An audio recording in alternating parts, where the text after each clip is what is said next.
Kita akan membahas salah satu makalah dari Syekh Ibnu Athaillah terkait wajib hati kita ridho terhadap apa yang menjadikan pemberian Allah terhadap kita, sekalipun itu tidak sesuai dengan nafsu kita.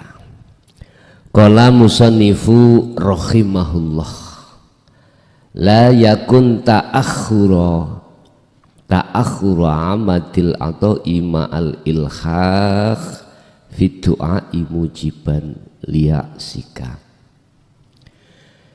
Janganlah kita itu berputus asa ketika saat Allah menunda atas permintaan kita dalam hal kemustajabahan.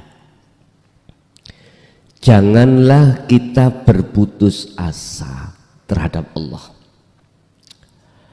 ketika saat apa yang menjadi permintaan kita itu ditunda. Mustajabahnya itu loh Pak, ditunda. Jangan. Artinya apa? Liya'sika kita itu tidak boleh, karena itu nanti mengurangi etika kita pada Allah. Satu contoh. Kita punya hajat roja terhadap Allah. Apa hajat kita? Entah apapun itu. Kita itu miturut prediksi bulan ini harus cair. Karena kami ada janji terhadap orang lain kalau bulan ini harus cair. Lagi itu toh. Guys. Dikatakan itu kehendak nafsu dalam diri kita. Manakala ketika jenengan kali kula berdoa itu tidak melepaskan sifat basariah kita sebagai manusia. Artinya apa? Ketika kita punya rojak, pengharapan terhadap Allah supaya bulan ini dicairkan, keakuan kita sebagai makhluk yang berdoa itu belum rusak, belum fana. Ini kalau kita bicara tauhid, berarti kita itu posisi hati kita ditaholli. Lah, bila mana doa yang seperti itu terus ditunda oleh Allah bulan berikutnya, tidak bulan ini akan menjadikan permasalahan di dalam hati. Akhirnya kita itu punya prasangka terhadap Allah kurang baik. Katanya ud'uni astajib lakum. Katanya siapa yang berdoa padaku pasti kukabulkan. Lah kok satu bulan ini tidak dikabulkan. Yun sewu. Kalau kita bicara doa Pak sesuai dengan Al-Quran, tolong diperhatikan kalimahnya.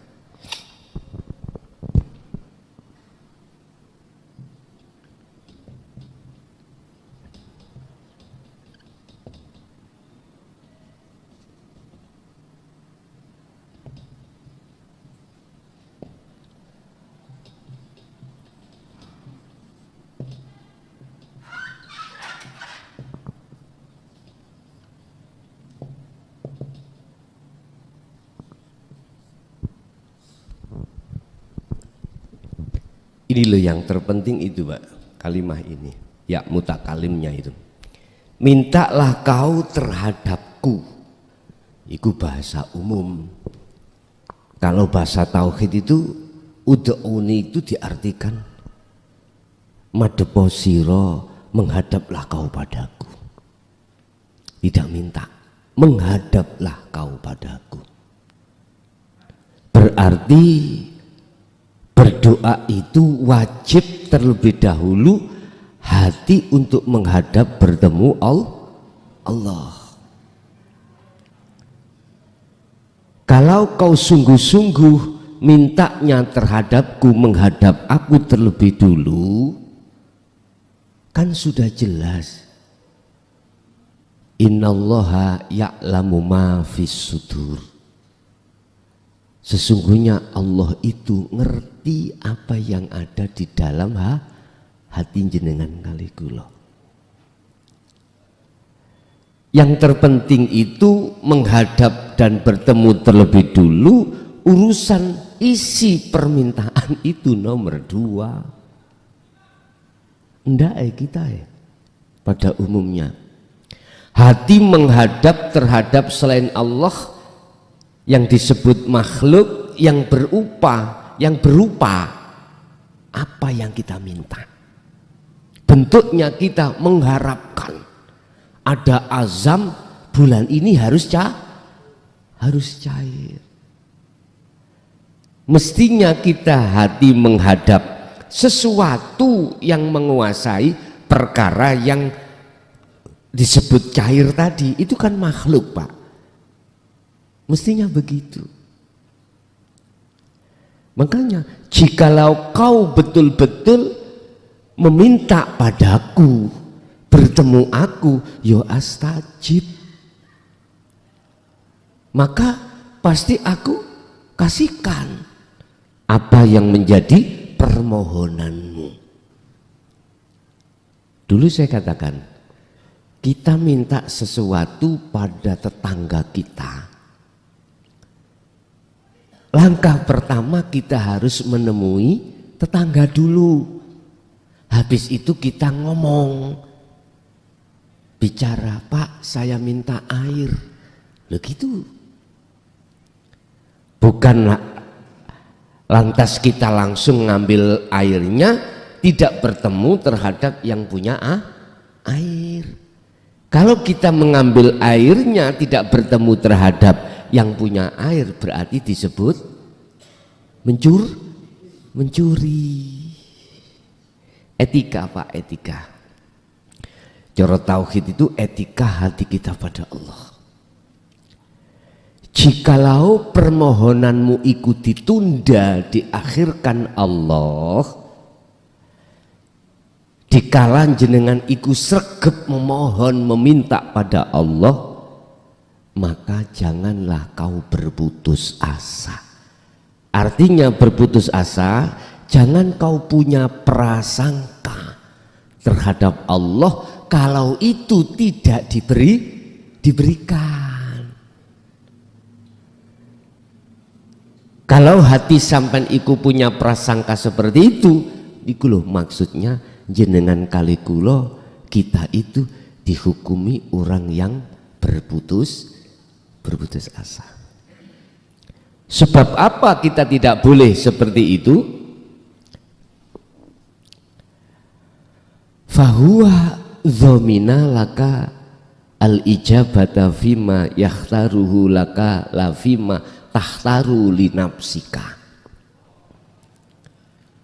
Karena yang namanya pemberian Allah, urusan mustajabah itu hamba harus nganut Gusti, makhluk harus nganut Allah, bukan Allah yang diatur oleh makhluk. Paham Pak Ki? La fima tahtaru li nafsika. Jadi Gusti Allah itu tidak mengikuti nafsu. Mestinya nafsu kita yang harus mengikuti Allah. Jadi yang memilih tentang masalah apa yang menjadi pilihan kita, itu mestinya bukan kita itu memaksa Allah supaya Allah nganut ambek pilihan kita, tidak. Justru kitalah mestinya yang nganut dengan pilihan Allah. Contoh Pak, contoh. Saya punya aset dua, miturut kehendak nafsuku, aset A dan B. A ini yang harus aku jual, karena bulan ini saya harus menyelesaikan apa tanggung jawab saya dengan urusan orang lain. Aset yang B eman-eman Pak, karena pertimbangan bla bla bla bla bla. Wis aset yang nomor A aja yang harus saya lempar.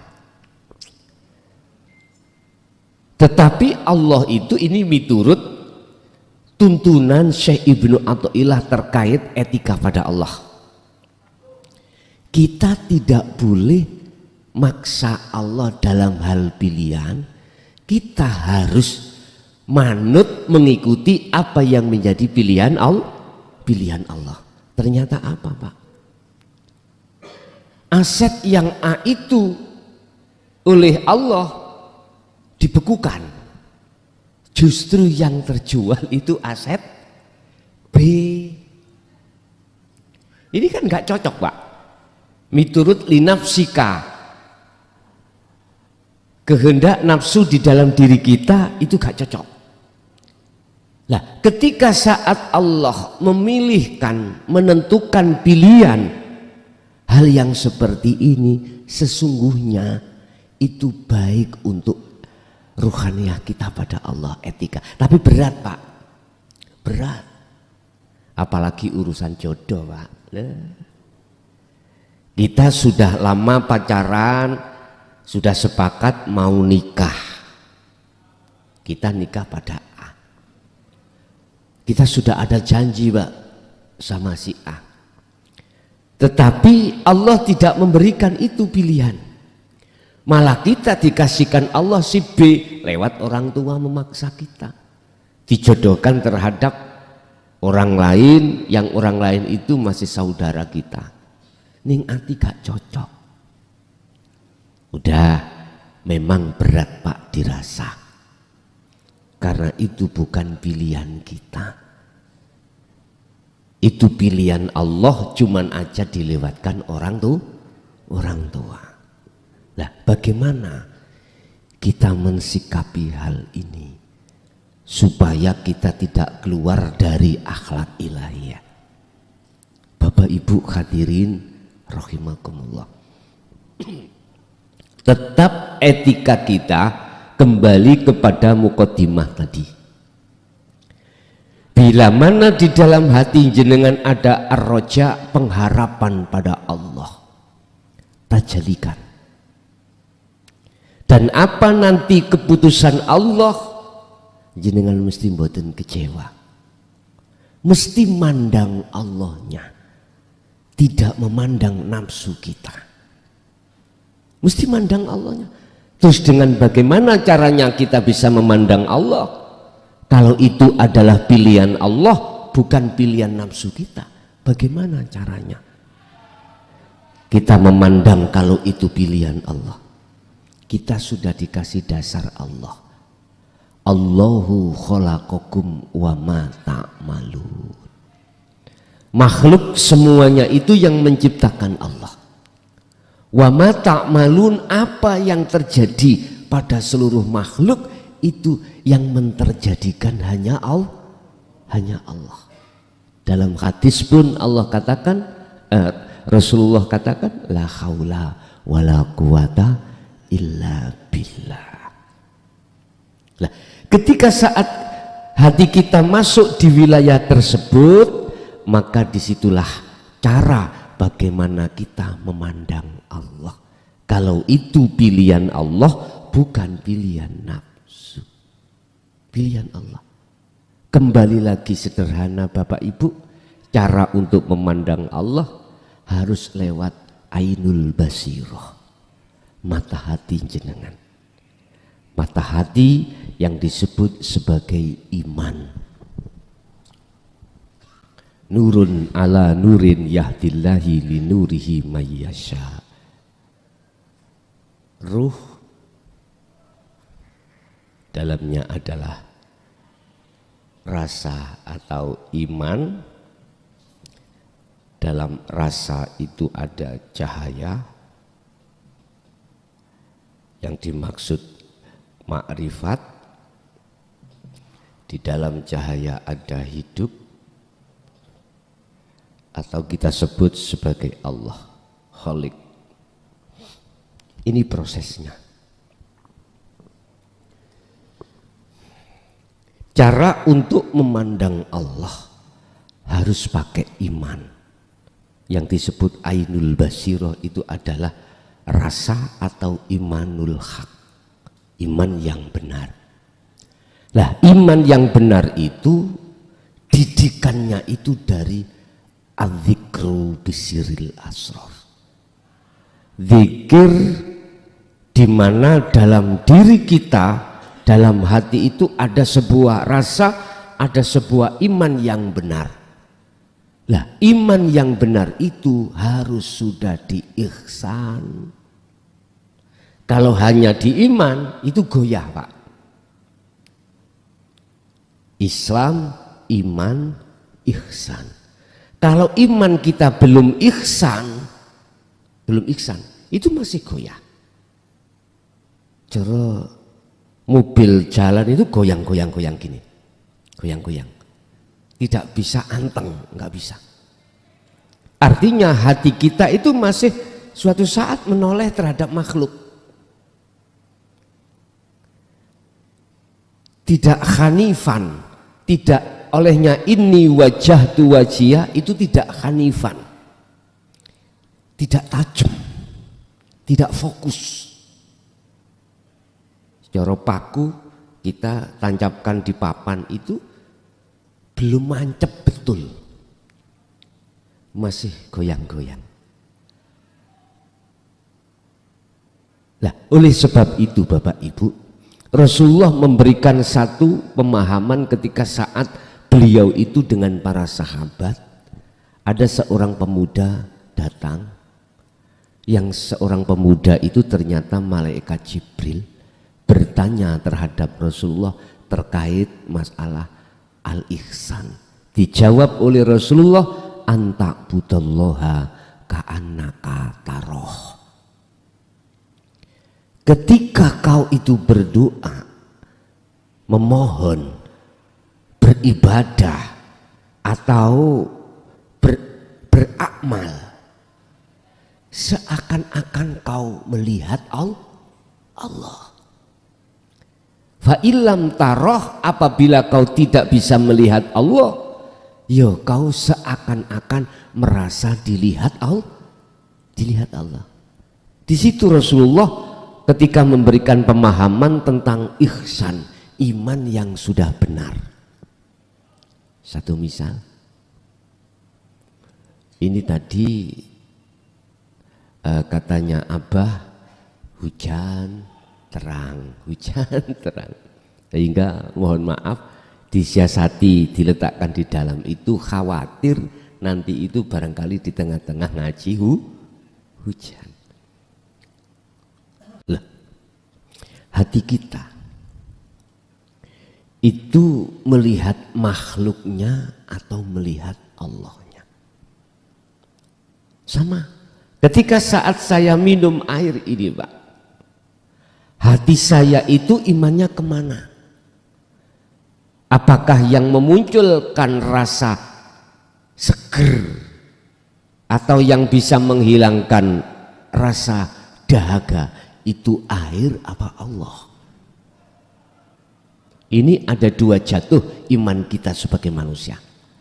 Kalau iman kita belum diihsan, apapun alasannya dan siapapun kita pasti beriman dan yakin jikalau datangnya seger yang bisa menghilangkan dahaga adalah air. Lah, air itu makhluk nopo kholik, jelas makhluk toh, makhluk. Pasti itu. Ini kalau kita imannya belum ihsan.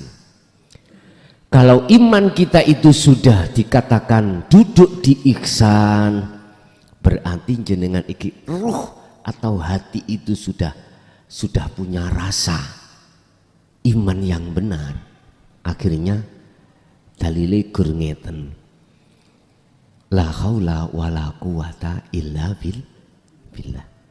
Sesungguhnya makhluk itu tidak punya daya upaya apapun untuk mendatangkan rasa seger. Air, contoh, tidak punya kekuatan apapun untuk bisa menghilangkan rasa dahaga. Enggak. Illa billah, semuanya itu datangnya dari Allah. Dari Allah. Innahu bikulli syai'im muhit. Sesungguhnya Allah, innahu sak temene Allah, bikulli syai'im muhit, bikulli syai'in kelawan saben-saben sesuatu, artinya iku muhit. Sesungguhnya Allah itu selalu meliputi segala sesuatu. Ini masih tingkatan kita di muraqabah, masih melihat isyarah, masih melihat makhluknya, sehingga kalimatnya adalah muhit, meliputi. Sesungguhnya Allah itu meliputi segala hal apapun. Berarti ada dua, Pak. Ada Allah sebagai sang pelimput, ada makhluk yang dilimputi. Ini muraqabah. Itu memang ihsan seperti itu. Makanya bahasanya ka'annaka taroh, seakan-akan kau bisa melihat Allah. Memang ini prosesnya. Setelah kita di muraqabah, maka Allah akan menaruh kita di musyahadah ruh itu. Syaratnya apa? Allah meletakkan panjenengan di musyahadah. Allah akan mendatangkan cahaya, nur. Yang dimaksud nur itu bukan nur di dalam mukasyafah, tapi nur di musyahadah yang disebut makrifat, nur makrifat. Tapi nur makrifat ini tidak diberikan terhadap semua hambanya, enggak. Allah katakan di dalam surat An-Nur, nurun ala nurin, utawi cahaya di atas cahaya. Jadi itu maksudnya adalah nur makrifat.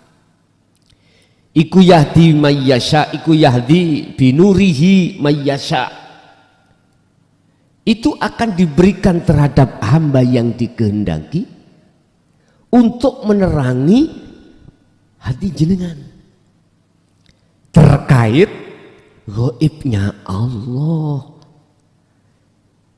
Yang kita masih beriman air itu yang bisa mendatangkan rasa seger dan menghilangkan rasa dahaga tadi, itu dihilangkan Allah. Sebab posisi kita masih beriman pada makhluk, dikatakan hati kita itu masih gelap pada Allah. Lah didatangkanlah oleh Allah cahaya makrifat itu untuk bisa sampai pada hidup, yaitu Allah. Terus hamba yang dikehendaki ini hamba yang bagaimana? Kembali lagi kepada rasa. Rasa itu ada kaitannya dengan zikir sirul asrar dari tauhid la ilaha illa anta. Kalau hati sampai sudah memegang, mendapatkan maksud zikir sirul asrar, berarti jenengan ini punya roja, punya pengharapan. Apa pengharapannya itu? Bertemu Allah. Tapi roja itu akan wujud, pengharapan jenengan itu akan wujud manakala roja itu harus disertai dengan amal. Artinya apa? Jenengan sudah paham bagaimana fungsinya dzikir sirul asrar, baik di su'aul basyirah rasa atau iman, atau ainul basyirah bertemu, apalagi hakul basyirah paham. Kepahaman satu sistem ilmu seperti ini Bapak Ibu, manakala tidak jenengan sertai dengan amal pembuktian, nggak bisa. nur makrifat itu tidak akan Allah datangkan terhadap kita. Sehingga ciri daripada orang-orang yang mayyasha, yang dikehendaki Allah adalah pertama yastami'unal qaula, mendengarkan apa yang menjadi wejangan Allah lewat Rasulullah di jalur dinut tauhid, terus membuahkan satu kepahaman, lalu wayat tabi'unahu ahsan, wayat tabi'una ahsan, jenengan mengikuti apa yang menjadi petunjuk, yahdi linurihi mayyasha, menjadi petunjuk ilmu itu tadi. Jadi kefahaman di dalam hati jenengan itu adalah merupakan satu petunjuk, yang petunjuk ini harus jenengan sertai, ditututi dengan amal yang sering kita sebut sebagai kholwat. Yang sering kita sebut sebagai kholwat, di dalam kholwat itu cara amaliyahnya, wiridnya itu lewat zikir. Zikir yang dimaksud adalah bukan diucap, tapi zikir yang dimaksud secara hakikat adalah ingat, sadar kalau semua apa yang terjadi itu yang berperan hanyalah Allah. Itu maksudnya ingat, maksudnya zikir, ingat itu di situ. Bapak Ibu hadirin jamaah rahimakumullah. Ketika saat ruh ini sudah beramal lewat zikir tersebut, maka Allah akan menyalakan lampu lentera di dalam hati kita, berarti cahaya datang.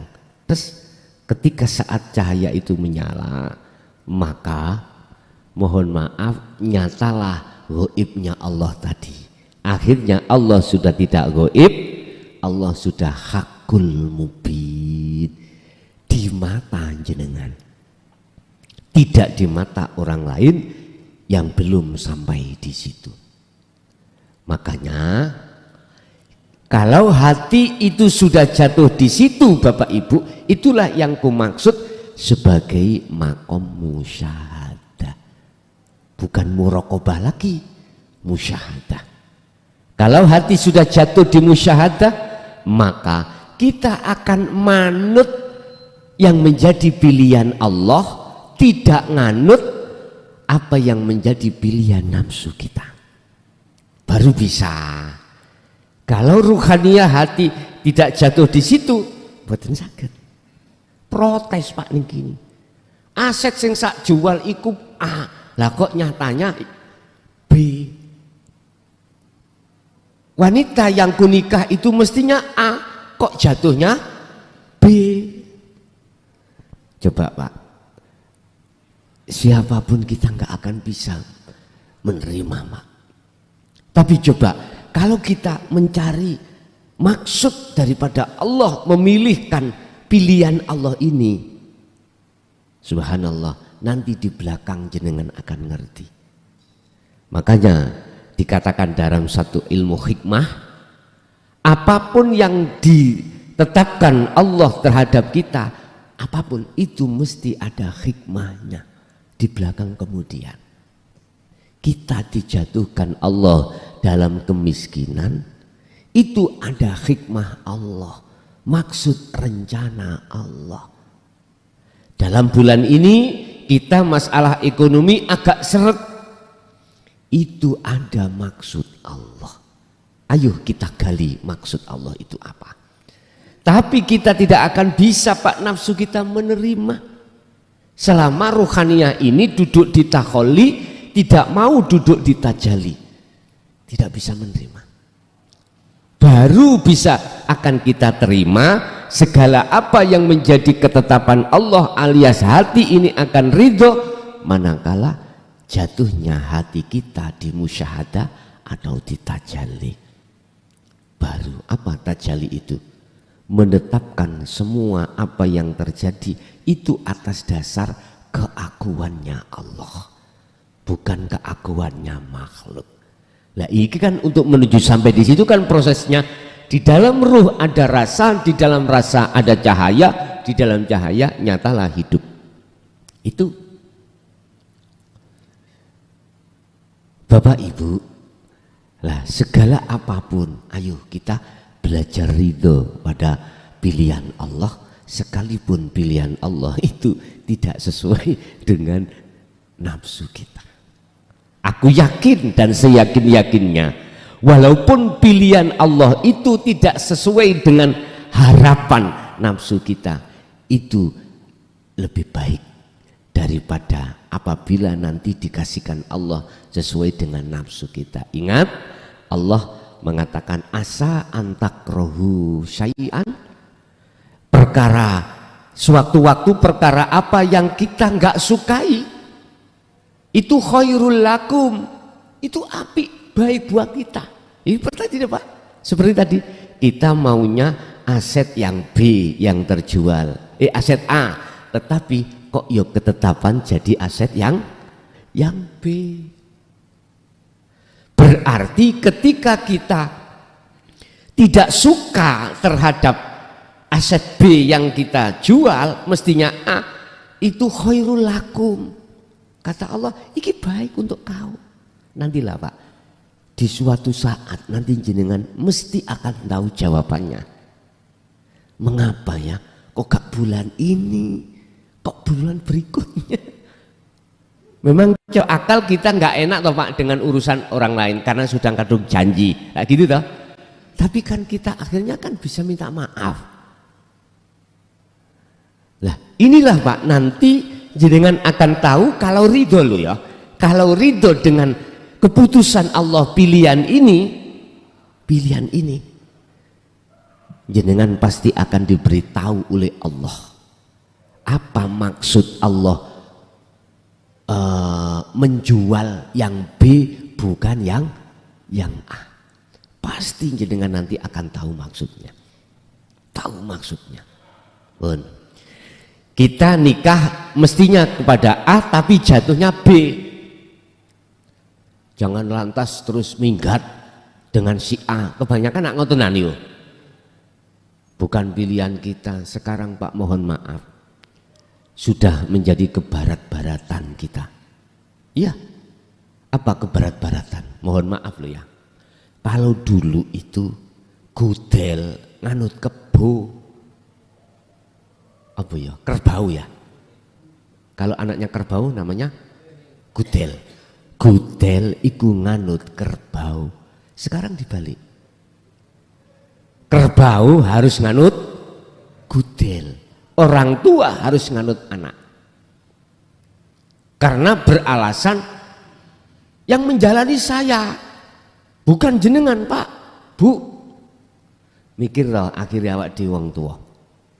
Kalau dulu, kalau sudah dijodohkan orang tua sama orang tua dengan sia, nggak berani bantah. Kita manut.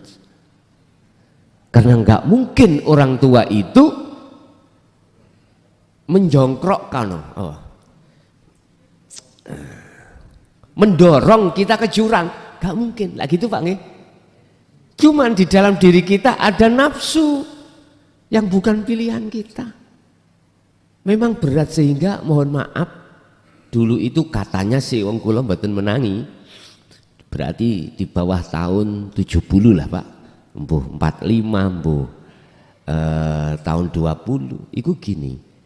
Kemanten anyar, kemanten baru dulu itu nggak bisa langsung habis dinikahkan terus di situ bisa melakukan malam pertama, enggak. Katanya menunggu 40 hari, 40 malam. Ternyata memang belum kenal. Jadi tidurinya yang laki miring ke utara, yang perempuan miring ke selatan. Lama kelamaan nanti akan tertanam rasa cinta. Mau tidurnya bersama loh Pak. Enggak, kalau nggak mau tidur orang tua itu ngancing dari apa? Dari luar. Dipaksa sungguh memang. Tapi toh pada akhirnya seberat apapun kita terima akhirnya jadi baik. Nah, itu yakhtar tentang masalah pilihan, apa yang menjadi ketetapan Allah, tetap kita harus ridho. Kita akan bisa ridho manakala hati kita sudah hakul mubin Allahnya sudah nyata. Berarti hati kita harus mandang Allahnya, tidak memandang makhluknya berupa pilihan tadi. Lanjut. Wafil waktu, di dalam tentang masalah waktu, yaitu alladzi yuridu la fil wakti alladzi turidu. Tentang masalah waktu itu ya sama. Tidak boleh kita itu mengatur tentang masalah waktu terhadap Allah. Harus yang mengatur waktu itu adalah Allah. Jatuh tempo. Sama dengan apa yang kukatakan di depan tadi. Miturut nafsu kita mintanya bulan ini. Tapi miturut waktu Allah diletakkan bulan depan. Ingatlah sesungguhnya bahwasanya ketika Allah menaruh di bulan depan, itu baik untuk Allah terhadap diri kita. Baik. Tapi manakala itu jatuhnya di bulan ini, menurut nafsu kita baik, sesungguhnya menurut Allah itu tidak baik. Loh, terkadang seperti ini juga diijabahkan Allah. Tapi pada akhirnya apa yang terjadi? Sesungguhnya kita akan merugi. Iya, suatu saat ada orang yang menanyakan, katakan aset kita pada bulan ini dipaksakan laku terjual 1 miliar. Karena memang kita itu tadi Pak, ada apa? Ada janji terhadap orang lain, kita memegang janji tadi. Tetapi kita maksa, okelah 1 miliar. Padahal bulan berikutnya ada yang mau untuk 2 miliar. Getun betul Pak? Umumi manusia itu getun. Karena apa? Aset A ini tadi dibeli oleh seseorang itu menjual terhadap orang lain itu Pak, laku 2 miliar. Kira-kira jenengan gak getun? Mesti getun. Mesti getun Pak. Kalau kita tidak mandang Allahnya, ini persoalannya. Sehingga asa antuhibbu, apa yang menurut Anda nafsumu itu kau sukai, syai'an itu tadi, itu akan menjadi syarrul lakum, jelek untuk Anda. Artinya apa? Kesimpulannya adalah jangan turuti nafsu di dalam hatimu. Dikatakan nafsu itu bagaimana toh Pak? Muncul keakuan kita sebagai makhluk yang berkehendak. Di dalam hati kita pasti ada kehendak Pak. Ada. Inilah yang namanya qodok, buku catatan. Kalau bahasa syariat, buku catatan itu tersimpan di Lauhil Mahfuz. Nah, buku catatan ini akan menjadi takdir manakala sudah terjadi waktunya. Dan antara takdir dengan buku catatan tidak pernah meleset satu rambut pun, tidak bisa. Enggak bisa. Berarti kehendak di dalam hati jenengan itu adalah buku catatan yang belum jadi takdir, kodok yang belum jadi kodar. Nyatanya kodok yang disebut kodar, nyatanya buku catatan yang disebut takdir, nyatanya irodah, wujudnya irodah adalah takdir itu. Kalau syariat kan kita bilang buku catatan kita itu di Lauh Mahfuz sana, sambil nduding ke atas, padahal dalam hatimu sendiri. Kehendak itu bisa Anda rubah, dan yang merubah Anda sendiri. Contoh tadi kehendaknya kita kan sesuai biasa kita ngaji di luar, gitu? Di luar di pelataran sana. Oleh karena gerimis, kehendak berubah Pak. Berarti takdir ngaji di dalam jadinya. Mau nih tadi di luar, tapi takdirnya di dalam. Jadi panitia tadi itu mempunyai pertimbangan mengapa ditaruh di dalam, khawatir nanti masih gerimis. 2 kali tadi Pak katanya tadi. Ketika sudah digelar kok ya gerimis, dikukuti lagi, nunggu nanti ditunggu lagi terang apa enggak, terang. Digelar lagi, gerimis lagi. Akhirnya diletakkan di dalam. Loh, itulah irodah itu bisa diubah. Tapi kalau namanya takdir tidak bisa. Tidak bisa. Lah, Bapak Ibu hadirin jamaah rahimakumullah. Kita itu tidak akan pernah hati dongkol atau ngerunjal dengan apa yang telah ditetapkan Allah manakala ruhaniyah jenengan itu mandang Allahnya, tidak mandang makhluknya. Kesimpulannya ada di situ. Baik waktu maupun pilihan pasti seperti itu. Sehingga ketika jenengan berdoa, ya Allah cairkan bulan ini, jangan bulan berikutnya, karena kula wonten janji ya Allah. Sampai cairkan si A, yang A bukan si B, bukan B ya Allah, cairkan. Nah, posisi jenengan secara syariat berdoa seperti itu, ruhaniah sampai harus ditajalli. Pasti cair. Di bulan itu dan juga cair A. Karena linafsika, kepentingan nafsu siro, nafsu Anda sudah tidak ada. Jenengan kan sebetulnya enten dawa.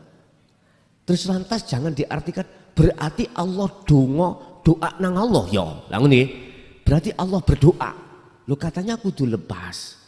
Berarti tidak lepaskan akunya Allah. Berarti Allah berdoa. Mohon maaf Pak, bahasa berdoa memohon itu tidak berlaku pada Allah. Tadi kan sudah saya katakan, secara syariat jenengan iki berdoa berarti makhluk. Paham ya? Makhluk. Secara hakikat Anda tidak berdoa, duduk di tajalli. Kalau duduk di tajalli, makhluknya kan sudah tidak ada. Bagaimana mungkin, mohon maaf, mohon maaf.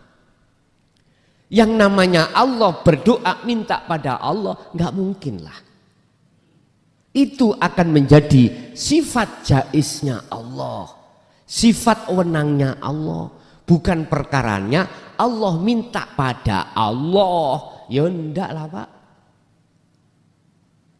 Jadi bahasa doa itu menghukumi terhadap makhluk, bukan berhukum pada Allah. Saya dipaham nggih? Yes. Jadi dengan adanya makalah kita wajib ridho atas pilihan Allah, baik pilihan tentang masalah waktu ataupun pilihan tentang masalah objek.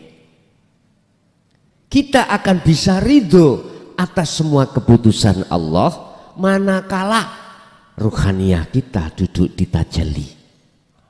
Manakala kita sudah menafikan, merusakkan keakuan kita sebagai makhluk.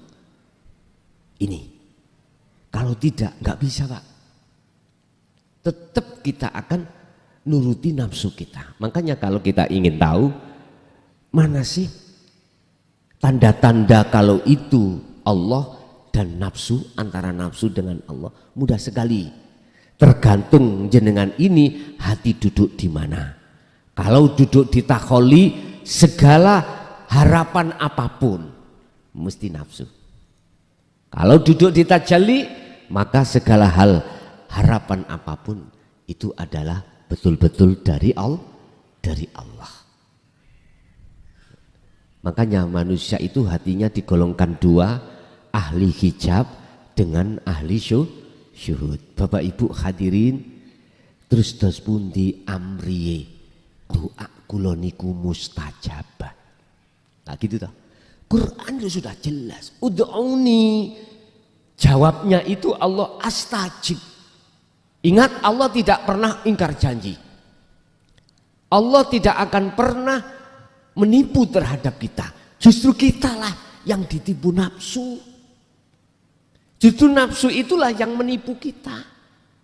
Oleh karena kita membuat nafsu sebagai penasehat kita, otomatis kita tidak mau nasihat dari Allah. Walladzina kafaru awliya'uhumut taghut.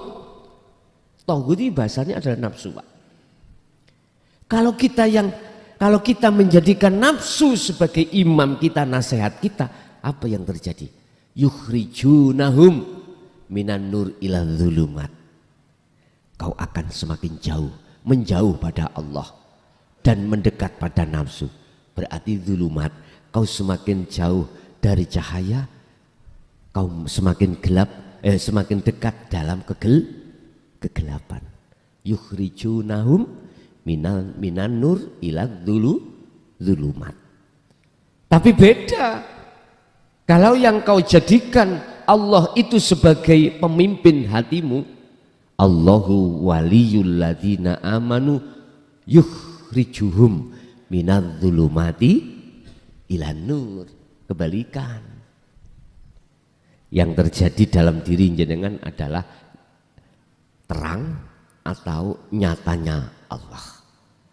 Bapak Ibu, jadi kita harus menempatkan hati ini bertajalli ketika saat jenengan itu ada rojak pada Allah, ada pengharapan terhadap Allah.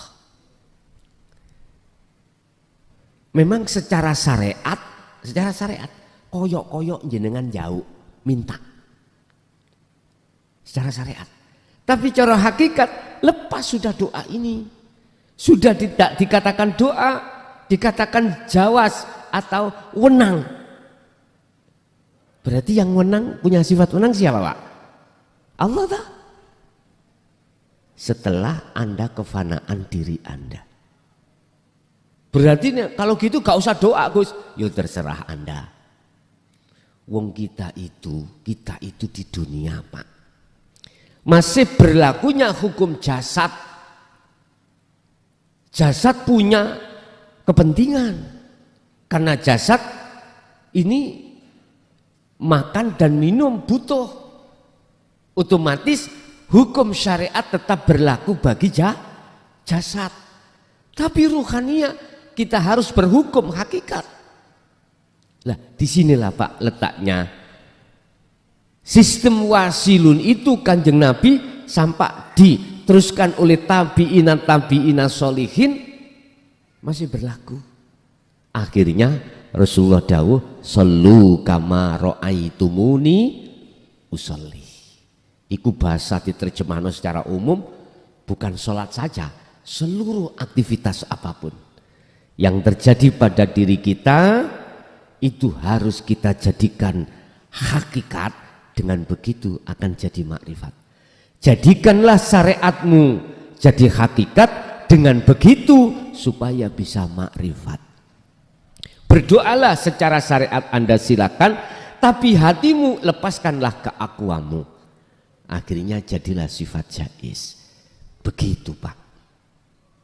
Ini miturut etika di dalam tauhid itu seperti itu. Lah, sifat jaisnya Allah terserah. Apakah dicairkan bulan ini atau bulan depan, sesuai dengan apa yang ada di dalam kehendak hati jenengan.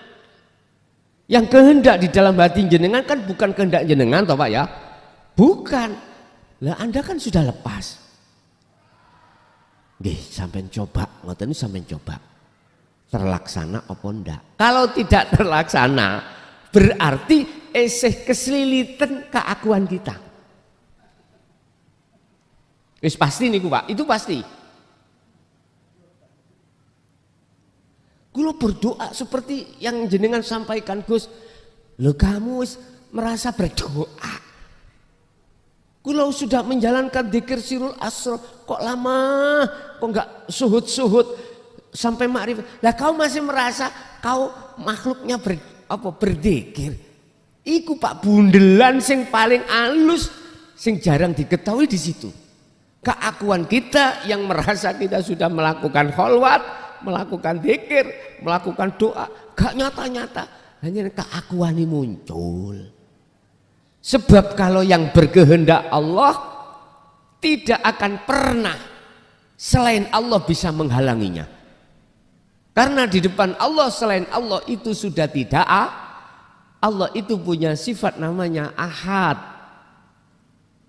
wahdaniyah, sifat ma'aninya esa. Nah esa kan nggak ada yang lain toh Pak ya.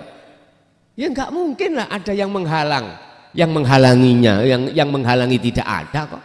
Mungkin coro syariat pernah terjadi Pak. Ketika Allah dawuh wa idz qala lil malaikati inni ja'ilun fil ardi khalifah. Malaikat ngelumpuk semuanya. Allah dawuh, malaikat, saya akan menciptakan makhluk di bumi ini sebagai khalifah, pemimpin. Miturut di Quran Pak kisah niku, seluruh malaikat iku diem alias setuju kecuali malaikat namanya Ajajil. Kecuali Ajajil. Lah Ajajil ini adalah penasehat para malaikat. Iku sing gak setuju. Ya Allah, apakah kurang cukup kami ini ribuan setiap saat dan waktu bertahmid, bersujud, mensucikan jenengan, apa enggak cukup? Apakah nanti enggak justru menjadikan tumpah darah di atas bumi ini? Inni a'lamu ma la ta'lamun. Diemnya Ajajil itu kalau setelah kena ayat ini a'lamu ma la ta'lamun. Aku luwih ngerti daripada raimu. Ini lho bahasane. Iki Allah nang Ajajil. Pun diem bol. Tapi diemnya medongkol, Pak. Medongkol. Makanya Allah katakan aba wastakbar wa kana minal kafiri. Akhirnya terjadi. Loh, ini gambaran kalau yang berkehendak Allah tidak satupun makhluk siapapun yang bisa menghalangi. Walaupun dirasa miturut hati kita, nafsu kita berat Pak. Berat. Itu tadi contohnya. Kita memilih tentang masalah yang kita jual aset. Mestinya A jadinya B.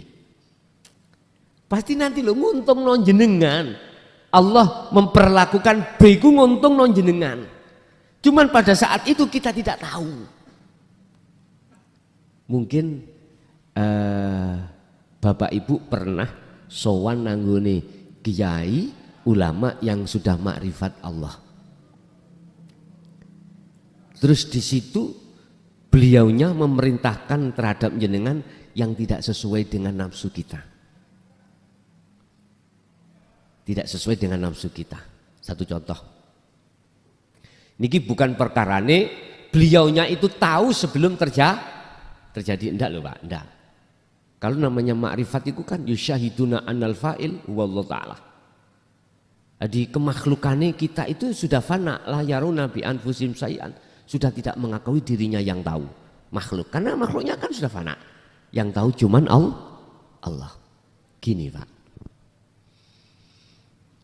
Ketika kita mau pamit, hajat kita sudah kita sampaikan, terus sudah dijawab, diberikan petunjuk, terus kita mau pamit karena memang ada janjian pada orang lain atau kesibukan yang penting.